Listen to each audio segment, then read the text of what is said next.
Hi everybody, Jake here. Hope everyone's doing well today. Hope everyone's having a very good Sunday today. I know I certainly am, even though the Browns didn't have their best showing against the Baltimore Ravens. They suffered a 41-17 beatdown against the Baltimore Ravens in Baltimore. It was a stinker of a game, to say the least. If I had to dumb it down to one word, it was a stinker. I just wanted to give some of my post-game thoughts, my reaction, and overall outlook going forward for the Browns. There's still plenty to be optimistic about, plenty to look forward to with this Browns team. So let's jump into my post-game thoughts. Uh, the thing that I noticed the most in this game, let's get the bad out of the way before we get to the good. The Browns offense, pretty much as a whole, was very underwhelming in this game. Joe Flacco did not have his best showing today. The offensive line did not have their best showing today. And the run game also didn't have the best showing today. Even the Browns receivers, there's still a bright spot with Harold Fannin. You still see it with him. But really, that was about it on offense for the Browns. It just seemed like every other minute you're just seeing Joe Flacco, a 41-year-old quarterback, rolling out of the pocket, fighting for his life. The Ravens, and I will give them credit, kudos to Baltimore for getting as much pressure as they did on Flacco, because it definitely caused some issues for the Browns on the offensive side of the ball, only scoring 17 points. It was not a great game. If you go look at the stats, Quinshon Judkins had 10 carries for 61 yards. You saw there was one 20-yard run at the end of the game that definitely boosts the statistics there. Makes it look a little better than it was, a little more respectable than it was. Jerome Ford, 6 carries, 31 yards, 5.5 per carry. I mean, that's fine, but same thing with Judkins. So it overall on the offensive side of the ball was very lackluster, very to be desired. For the Browns, Flacco had one turnover today. It was pretty bad, but again, you have your 41-year-old quarterback flushed out of the pocket, and he's trying to make a play downfield while the Browns are already down. Throws an interception, and I think the Ravens ended up taking it down. And I think they scored on that drive. I could be wrong, but I know they had a good return on that one. So pretty bad. And then next thing you saw, the special teams was not great either. You saw a blocked punt that set up Baltimore to go score pretty easily whenever the Browns were still very much in it. Thanks to the Browns defense, which I'll get to that in a second. You just can't have that stuff happen. I think it was Ronnie Hickman on punt coverage. It's just not good enough. It's just not good enough. You got to be better than that. He pretty much gets blown up and punts blocked. Ravens score. That's how you lose games in the NFL. This is the NFL. You can't have things like that happen. So, and then another punt they had, you're just getting too good of a return. Baltimore's returner took it back for like a 30, 40-yard return or something crazy when they should have the ball at the 30. Now they're getting on the Browns side of the field. It's just, you can't have these things happen in the NFL, especially against a team as good as Baltimore and how high-powered their offense is. Even with how good the Browns defense is, you just can't do those things in the NFL. So we did get to see Dylan Gabriel at the end of the game a little bit, but that's a lot of garbage time. What I do want to talk about, which I was really happy with, even though they allowed 41 points, the Browns defense had a heck of an effort in this one. You have to tip your hat to guys like Greg Newsome, Grant Delpit, Myles Garrett had a game, and then Mason Graham was really, really surprising in this game. He looked really, really good in this one. You saw early in the game, the Browns defense was giving the Browns every chance to win this game. They're holding Baltimore, but again, these mistakes just can't happen, and it was not the Browns defense that was the reason. You don't see them getting torched for 12 play drives for 80 yards, 75 yards. You just didn't see any of that today. You saw a lot of Baltimore's scoring came off the Browns' mistakes, which again, you can't have in the NFL. I guess the two guys I wanted to talk about on the Browns defense that didn't do as well in this one were Cam Mitchell and Myles Harden. You saw both of them get beat for touchdowns. I believe they both got beat for touchdowns. I know Myles Harden did.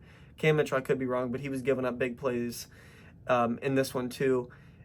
We had questions about the Browns' slot corners coming into the season, and you saw that rear its ugly head. Myles Harden gets torched over the top, and I believe Cam Mitchell had the same situation happen to him.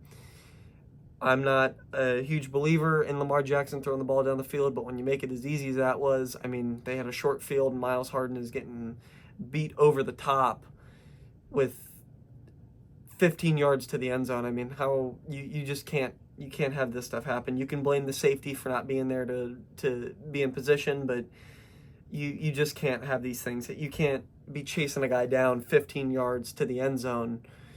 It's just you just can't do these things. So it wasn't great for those two, but I will say the rest of the Browns defense I was really, really impressed with. Myles Garrett, 1.5 sacks on the day. Greg Newsome led the team in tackles, so that's something. And then Mason Graham had 3 tackles.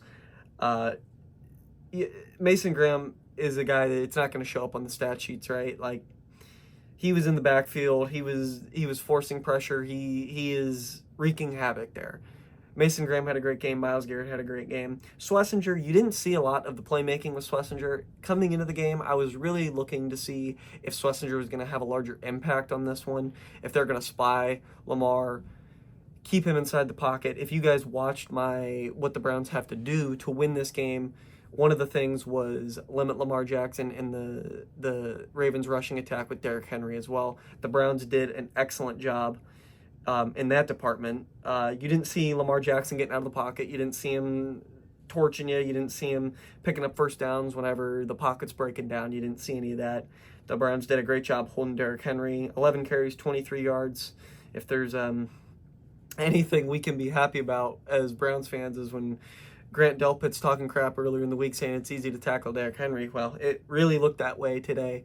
I think Derrick Henry in his tenure in Baltimore has had like one pretty good game against the Browns, and I think it was that late in the year game last year when the season's already kind of lost for the Browns. So the Browns did a great job holding the Baltimore rushing attack.